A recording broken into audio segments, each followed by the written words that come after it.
আজ দিনভর ক্রিকেট দুনিয়া চোখ রাখল টেলিভিশনের পর্দায় বা স্মার্টফোন ল্যাপটপের স্ক্রিনে।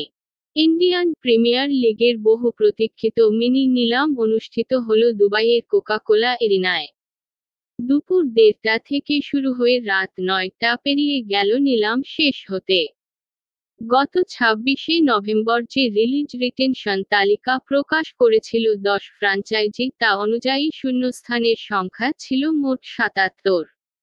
আইপিএল কর্তৃপক্ষের বেছে নেওয়া 333 জন ক্রিকেটারের নামের তালিকা থেকে সেই 77 জনকে বেছে নেওয়ার কর্মকাণ্ড চলল আজ সারা দিন জুড়ে। অকশনিয়ার হিসেবে হিউ অ্যাডমিয়েটসের চেনা মুখ আজ দেখা যায়নি।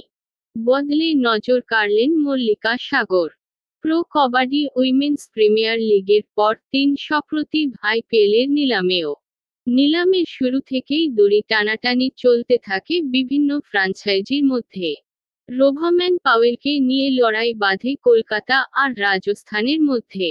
বেস্ট প্রাইসের প্রায় 7.5 গুণ দামে বিক্রি হলেন Caribbean cricketer Travis Head, Daryl Mitchell, Rachin রবীন্দ্রের মতো আন্তর্জাতিক তারকাদের নিয়ে আগ্রহ ছিল। কোটির ঘরে অর্থ পেলেন তারাও। যাবতীয় রেকর্ড ভেঙে আলাদা উচ্চতায় পৌঁছালো মিচেল স্টার্ক, প্যাট কামিং মতো তারকা ক্রিকেটারদের দর। পিছিয়ে রইলেন না ভারতীয়রাও। উমেশ যাদব, শার্দুল ঠাকুর, হর্ষল প্যাটেলদের মতো চেনা মুখেরা বিপুল অর্থে নতুন দল খুঁজে নিলেন। পাশাপাশ আইপিএলের আকাশের নতুন তারা হিসেবে উদয় হল সমীর রিজভি, শুভম দুবে, কুমার কোষাগ্রদের।